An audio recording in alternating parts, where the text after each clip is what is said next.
자, 주식 양도소득세 과세 대상인 대주주 기준을 이제 50억 원에서 10억 원으로 내리는 세제 개편안에 반대하는 국민청원이 11만 명을 넘겼습니다.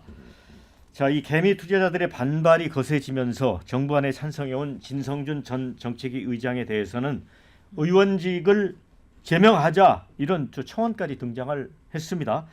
여권 내부에서는 의견이 좀 엇갈립니다. 김병기 원내대표가 이 조정 가능성을 내비쳤는데 김현정 원내대변인은 서울 아파트 평균 가격 14억 원인데 주식 10억 원을 대주주로 볼 수 있느냐 문제 제기가 있다라고 했습니다. 반면에 진성준 전 의장은 윤석열 정권이 훼손한 세입 기반을 원상 회복하는 조치다. 대주주 기준 강화로 예상되는 추가 세수가 5년간 1조 원 가량인데 이를 포기하면 다른 영역에서 세입 확발 항목 찾기가 쉽지 않다고 했습니다. 대통령실도 일부 여론이 좋지 않다면서 정책을 바로 바꿀 수는 없지 않느냐고 했습니다. 그래서 당의 논쟁이 시작이 됐으니 지켜보자라고 했고요. 정청래 대표 측은 일단 함구령을 내렸습니다. 근데 이견을 좀 국회의원들이 발산하지 말라 이렇게 얘기를 하면서 최고위원회에서 논의를 한 뒤 입장을 정할 것이다. 한정혜 정책의장이 아마 AB안을 곧 보고한다고 합니다. 그런데 국민의힘은 앞에서는 코스피 5천 시대 약속하면서 뒤에서는 개인 투자자 주머니를 털어가는 기만적 정책에 국민의 분노가 커지고 있다. 이렇게 압박을 하고 있습니다. 자, 이 논란은 어떻게 보시는지 먼저 우리 윤진은 대표는 어떻게 봐요? 근데 이게 이제 금투세 시즌 2가 되는 것 같아요. 그러니까 많은 분들이 이게 이제 10억으로 낮추는 것이 나랑 관련이 있느냐? 너 주식 한 종목당 10억 이상 갖고 있어? 라고 질문을 하면 당연히 그런 사람은 거의 없겠죠. 정말 큰 개미 큰 손 투자자가 아닌 이상은 대부분은 소액 투자이기 때문에 관련이 없다 치지만 사실 이것이 왜 주식시장에 영향을 미쳤다고 저는 보는 것이냐면은 그만큼 안 그래도 경영 건강화가 좀 어려운 국내 주요 그룹사들이 이 요건들로 인해서 주식시장에서 뭐 예를 들어서 우호 지분을 확보하기가 좀 어려워진다든지 우호 주주를 형성하기가 어려워지는 거, 그리고 이제 이 양도세를 물지 않는 해외 투자자들이나 기관 투자자들의 이른바 공격성 투기 펀드에 의한 M&A, 적대적 M&A에 노출될 수 있다든지 이러한 공포심이 이제 국내 주식시장에 이제 팽배해진다면 과거에 금투세도 마찬가지죠. 실제로 금투세를 물 사람이 얼마나 되느냐, 이 논쟁으로 가면 이거는 끝도 없는 이제 메비우스의 띠가 되는 것이고, 결국은 이것이 개미 투자자들에게도 얼마나 큰 악영향을 미칠 것이냐, 시장 전체에 어떤 시그널을 줄 것이냐의 문제인데, 실은 저는 이 양도세 문제와 관련해서 이번에 세제 개편안에 법인세까지 함께 들고 나옴으로써 실은 전 세계적으로 봤을 때 법인세는 인하하는 경쟁 추세임에도 분명한데, 여기서 만약에 법인세를 올리게 되면은 국내 주요 기업이 안 그래도 지금 관세 협상에 동원이 돼서 현금 실탄을 마구 쏟아부어야 되는 그런 악조건인데, 지금까지 계속 채찍만 주고 당근은 주지 않는 이재명 정부에서 주식시장이 과연 코스피 5천원 고사하고 3,500선이라도 뚫을 수 있을 것이냐, 이런 저는 비관론이 현재 좀 퍼지고 있다고 보고, 결국 저는 민주당이 이거는 백기투항을 할 거라고 봅니다. 백기투항 한다고 하는데 그러니까 금투세 당시에 그 논쟁의 전개 양상하고 비슷한데 아마 금투세처럼 한다면 민주당이 그렇게 하겠죠. 근데 저는 이런 정책을 흔드는 정책 작전 세력이 있다고 봅니다. 이게 일반 투자자들의 이익과 아무 관련이 없거든요. 그리고 주식시장에 미치는 영향도 없습니다.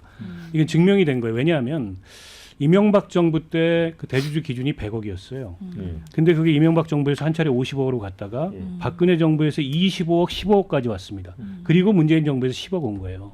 보수 정부에서도 계속 이거를 어떻게 보면은 이제 강화해 온 거죠. 이걸 이명박 정부 수준으로 다시 거꾸로 돌린 역진적 정책이 윤석열 정부의 대주주 기준은 50억입니다.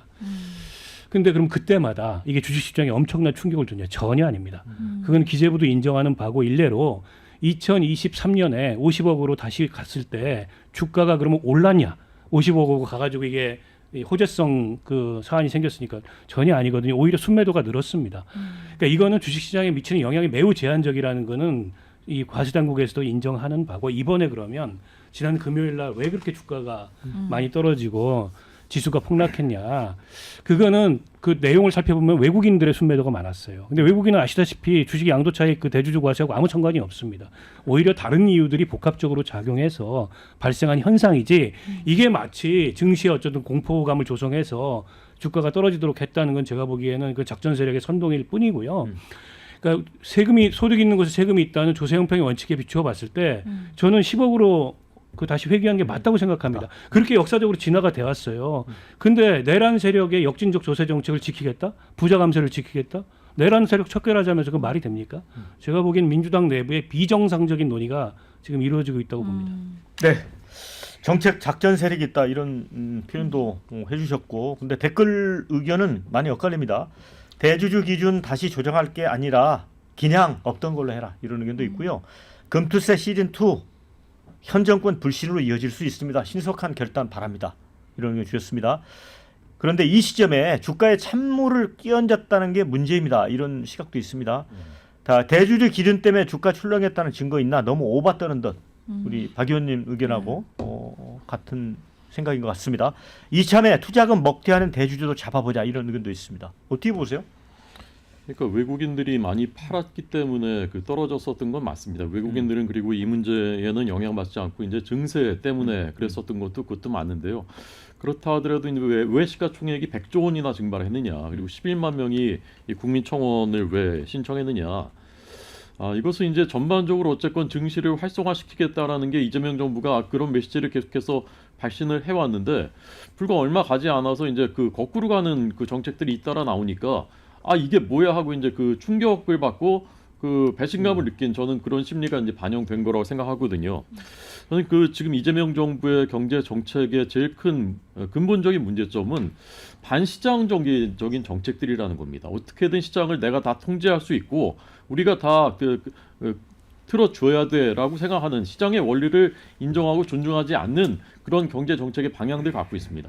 노란봉투법 마찬가지고요. 상법 개정안 마찬가지고요. 그다음에 증세 정책 다 마찬가지입니다. 유일하게 그러면 코스피가 왜 3천을 뚫었었느냐? 그것이 이제 1차 상법 개정안의 이제 효과인 것인데, 그 1차 상법 개정안은 그러면 이재명 정부의 그런 경제 정책 방향에서 어떻게 해석할 수 있느냐? 저는 그건 이제 반기업 정서가 반영된 정책이라고 보는 거예요.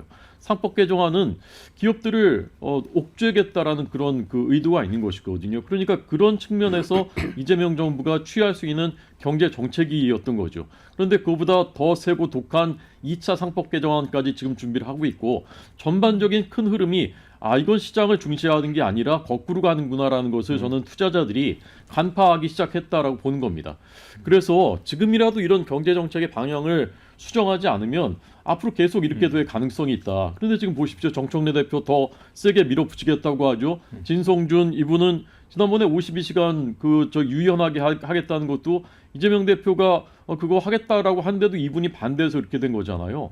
그러니까 반시장에 아주 정점을 찍고 있는 분이에요. 근데 이분 장남은 오히려 미국장에다가 투자를 전액 다 투자했다고 하지 않습니까? 저는 이런 그 모순적이고 반시장적인 그 시대착오적인 이런 정책 빨리 버려야 된다고 생각합니다. 네. 자, 우리 정현주 부위원장은 반시장 정책 때문이라고 주장을 하는데 어떻게 봐요? 글쎄요, 이게 이재명 정부가 반시장 정책이다라고 얘기하면 그걸 국민들이 얼마나 공감할지 모르겠어요. 이재명 대통령이 코스피 5천 시대 열겠다라는 얘기를 계속 했었거든요. 예. 그렇기 때문에 이 부분은 이제 전 정부의 부자 감세를 원상복구하는 것이냐, 아니면 코스피 5천에 정말 장애가 될 것이냐, 이 관점에서 봐야 될 것 같은데, 이제 추후 논의가 당 내에서도 있을 겁니다.